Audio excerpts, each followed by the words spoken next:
Greetings from the bayou. Yes, I would get hung in New Orleans if I tried that accent.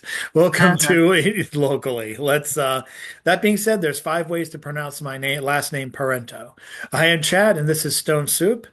Calling to you from the Garden of Good and Evil, apparently, and enjoying ourselves on a late Stone Soup. I left almost as sudden, or at least it seems sudden. So I wasn't able to get as much prepared for Stone Soup and Oddball for the next week. So we have a late Stone Soup gathering, and hopefully a Stone Soup feature to be announced later tomorrow. Thank you guys for your patience, and I'm just gonna go counterclockwise to who I see on my feed. It's a very light night tonight. Of course, the minute we say goodbye after two round robin, someone's going to come on at 8 to 10 and go, wait, no. But because that's the way it always freaking is. Anyway, um, I was in New Orleans over the week. Hopefully, I'll be bringing hopefully, my poems will be little cultural droppings from that time. Maybe, maybe not. I actually wrote the least amount this year so far, just in the 5 days. I had to break the emergency haiku glass for my Natural Poetry Writing Month entries over the last week. We'll see how it goes for the rest of the month. Check out my Facebook and blog and my Instagram for photos and even another video with a fellow poet.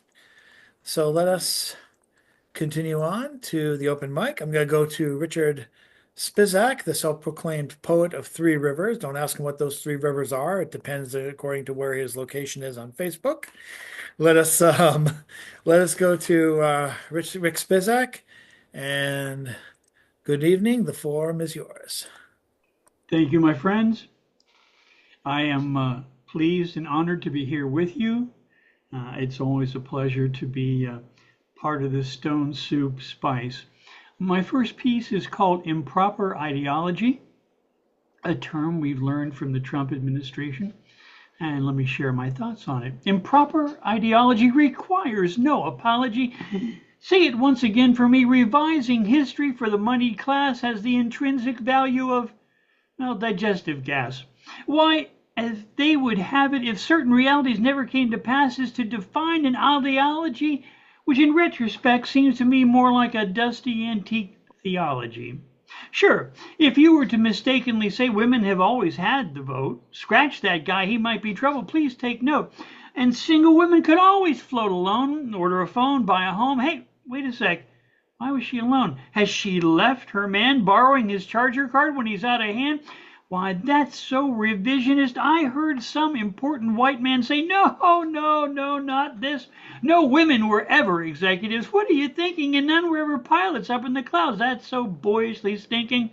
Slavery was just full employment, a government plan. Even the smallest toddler could enjoy it as long as he could, well, albeit swaying and wavering stand. And when they sold your ma and pa waiting, debating, you might find yourself left standing lonely at some saloon or bar till some generous man picked up your tab. They're such a musical people with such a gift of gab. Science was always and only advanced by men. You heard it right. Let's say it together once again. Such men who'd never take advantage of their female lab partners and friends. These men would never claim unearned scientific achievement. They'd sooner suffer their own embarrassing and deeply shamed bereavement. And schools for blacks were never poorly funded. Anyone saying that's committed a serious political blunder. To even suggest that polluted places seem somehow accidentally to be located near the darker races. This is only said simply to malign the ruling class. And frankly, by now, I don't care. You can kiss my pass. En garde, this too shall pass. And these protecting watersheds, that's never needed. These claims exceeded by the troubling aboriginals. It's never been true that we lock their children up in steeples. To even say so, that we've been so imperfect, is truly creeple. Let me cheer you with a soulful glance. Look right here in my hypnotic electronic glass. Wouldn't I? Improper ideology, never, no, regardless of how clever or misleading, requires an apology. Honoring great men and women of science who coincidentally are rich in darker skin seems hardly and farly a vaster sin. I guess you could never cause a mortal member of the consuming class the least distress, but Ruling class men such as these are often nearly consumed by greed, seems somehow only to elevate those with pale pink, albeit pigeon toes. That's just how it goes. And I'm going to indulge and read one more, hopefully slightly shorter. This is called Guarding Against Unnecessary Care. You know, people out there actually expect to get health care. Imagine that. As they continue to guard us against unnecessary care, what if it was his daughter or son buried deep and fast asleep over there? Would he still consider it unneeded? All the surface yet messages left unheeded? Another greedhead, unnecessary, frivolous care. Where? What if his wife intervened the knife and then before surgery, the doctor in his naive fiscal ignorance thought there was some urgency? Would he still think first of his 10,000 stockholders? Or would he urge the scientists into action, perhaps even urgency, or just like surgery, say fall out, crawl out underneath the bunker buster, somewhat bolder? Would you, soldier? Would he prefer the accountants decide what's needed when his mother is struck by a car with her bleeding all over the car? Should the nurses check first with a bean counting crew before suggesting to the patient they might after all pull through? And if the medical insurance exec can keep profits soaring, should we put patients out of their misery when they disturb your well-deserved sleep for their snoring? Is caring no longer affordable? Should we reset the bone or perhaps just an aspirin and send them home? I mean, come on, get serious. Should we pay for health when we could otherwise sneak out the side door with great baskets of wealth, albeit from loss of blood, a touch delirious? You heard the other day, no doubt, when the question of prolonging anesthetic arose, we shout. The insurance company gave instructions. It was no longer necessary to keep the patient sedated for the whole operation. And it might just go into shock and experience an elation. That's just one thing, ad hoc. We can save money, that'd rock. Charge them a little extra for going into shock, and on the way to the country club, we can then purchase a whole bunch more stock. Thank you, my friends. Thank you so much, Poet of Three Rivers.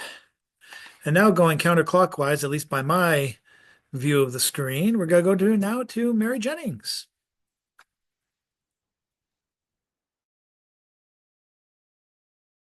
Wait. Thank you, Chad. All right, I'm going to read a gazelle. That's Ghazel.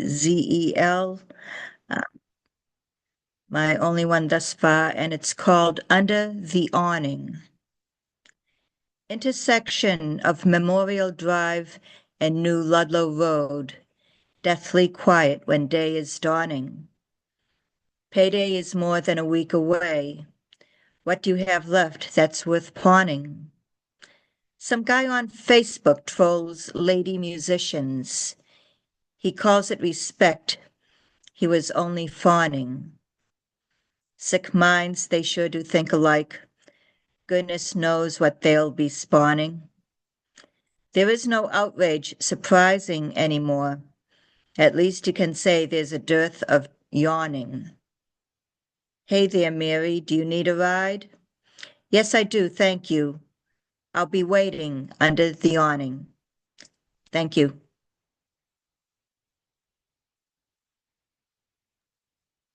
Thank you.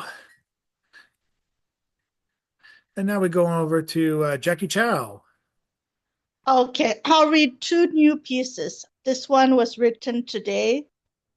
It's called The Dark Angel. Swallow me, oh swallow me whole, with your shadowy cloak that follows you like a murder of crows.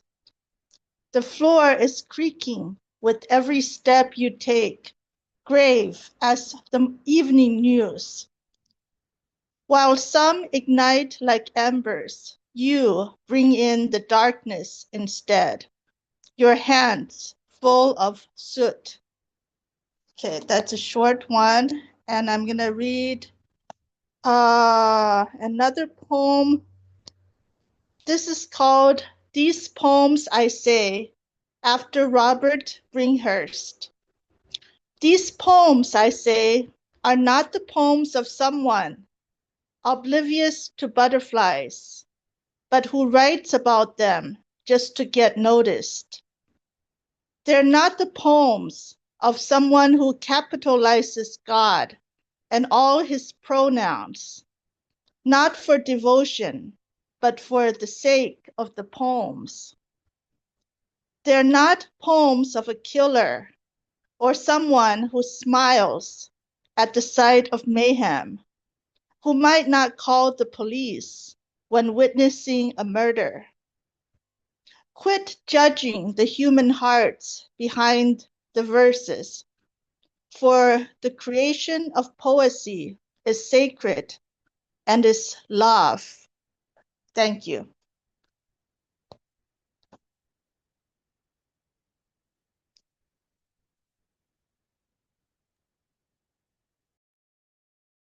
Thank you, Jackie. I'm very glad your connection is working out this week. Yes, I paid my bills. Very good. Very, very good. I've got to do two short poems that I just did this week, this morning, to catch up with the National Poetry Writing Month competition. First one is appropriately called Clear. Clear. Going back to your desk, find it almost empty. Recall that you cleared it in case you were found out while you were gone. Finally. And this one's a reflection on yesterday's news. This is called No Pride. No pride because America is now distracted by drab objects held aloft, hard to see, but now in pairs. And now, oh, see you, Jackie. Oh, looks like we'll have even quicker round robin. Wow. Oh, sorry, Jackie. I guess she's gone. Let us I think take she'll us be now. back. She said, I have to leave now. Great to see you all. So I think that's a farewell. So, well, we'll keep the shortest round robin and known to man going. Let's go to Mr. Spizak one more time.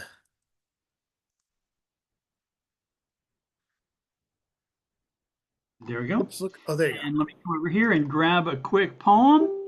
Let's grab something tiny. Oh, this is a lighthearted little piece called Turning in Your Neighbors.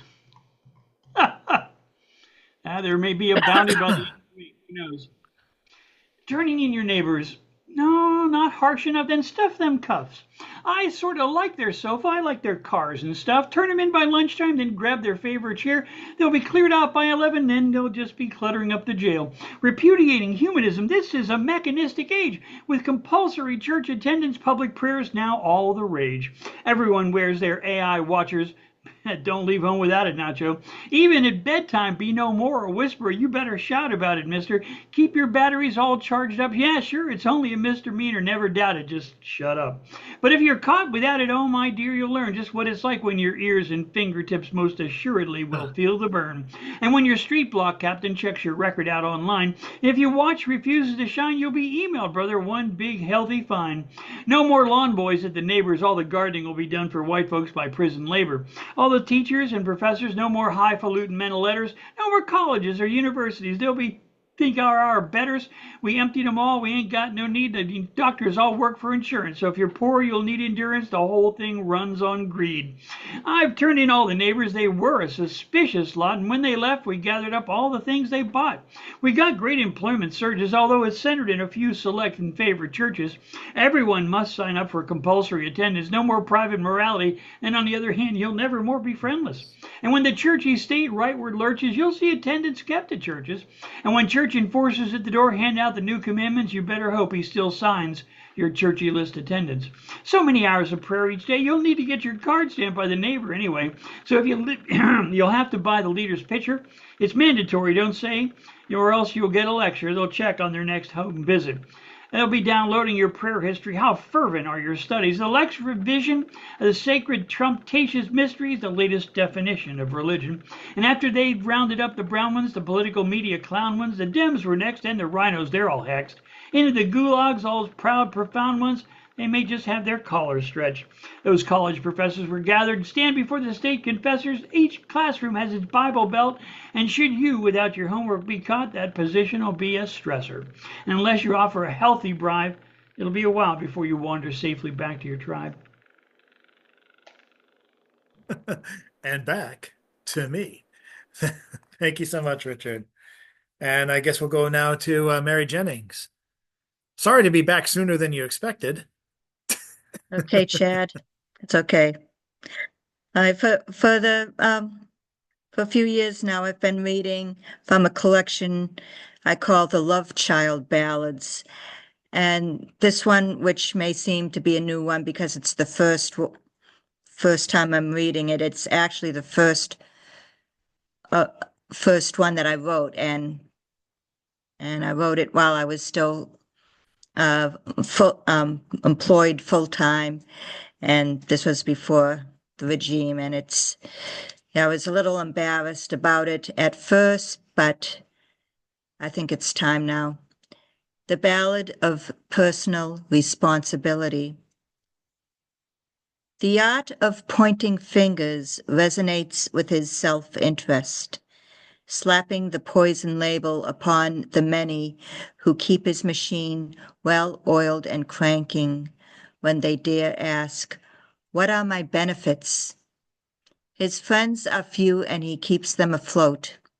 They represent his fable of the self-made man, exchanging pieties of personal responsibility and pulling oneself up by the bootstraps while enjoying their shiny new toys and the blind loyalty and respect of those fool enough to call them role models.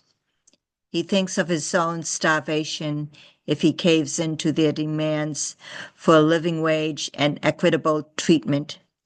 He's the king of his castle, and nobody tells him what to do, say, or think.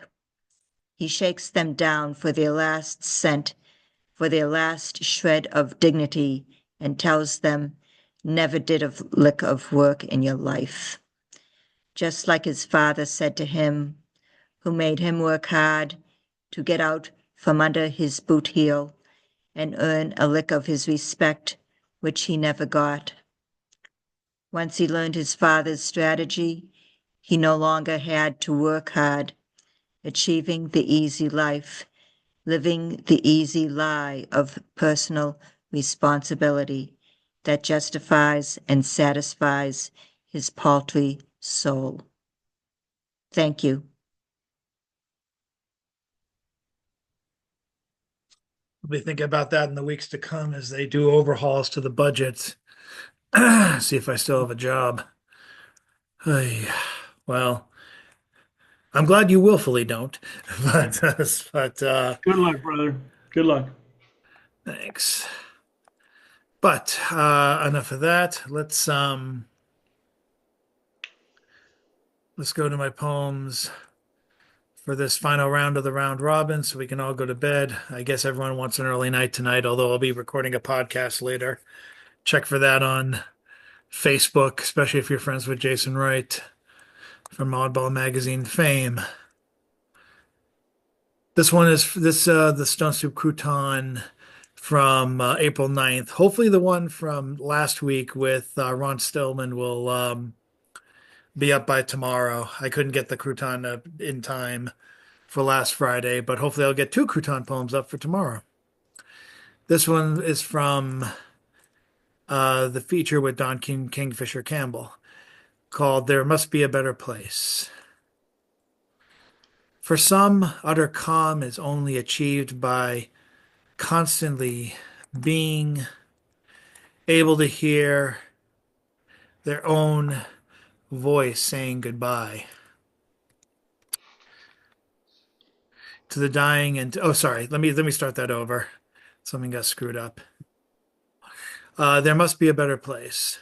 For some, utter calm is only achieved by constantly being able to hear their own voice saying goodbye to the dying and tell them to dream of technicolored beaches where the relics and unwanted relive the past Gatsby style, but with less witnessed murder, while ghosts lightly graze the grass as their poems place their cat-footed fog prints on it, and songs are stolen back, and the old want to take from the dead but can't, so instead say hands off their souls and wait to win before ascending.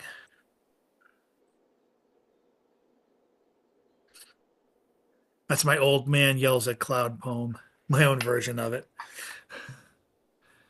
And this one is from April 2nd's feature, which was Jason Wright,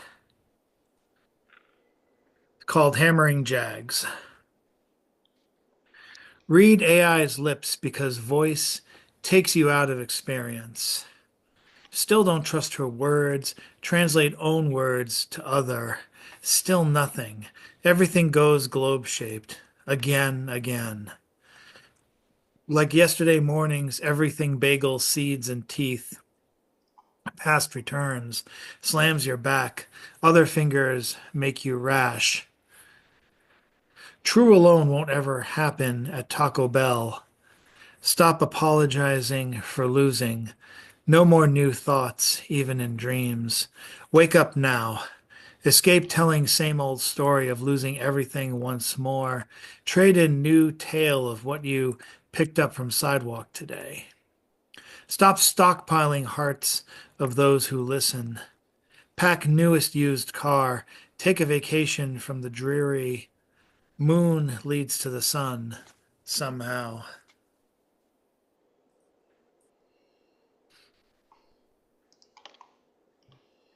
Did you guys want to do one poem apiece before and no, you're good. You're good. You're like We're it's Thursday good. too. Yeah. We're good for fucking poetry. Okay, great. I always Have a thought good two night, round buddy. robins was the best Nice to see rounds. you, Mary. Thank you guys Same for here, helping me. Richard. Thank you guys for Nice helping me to get see my poetry Richard. fix. Next week Same will be here. another full stone soup on Wednesday. We'll talk to you soon. Thank you guys and have a great night. Good You too, night. buddy. Welcome back. Take care.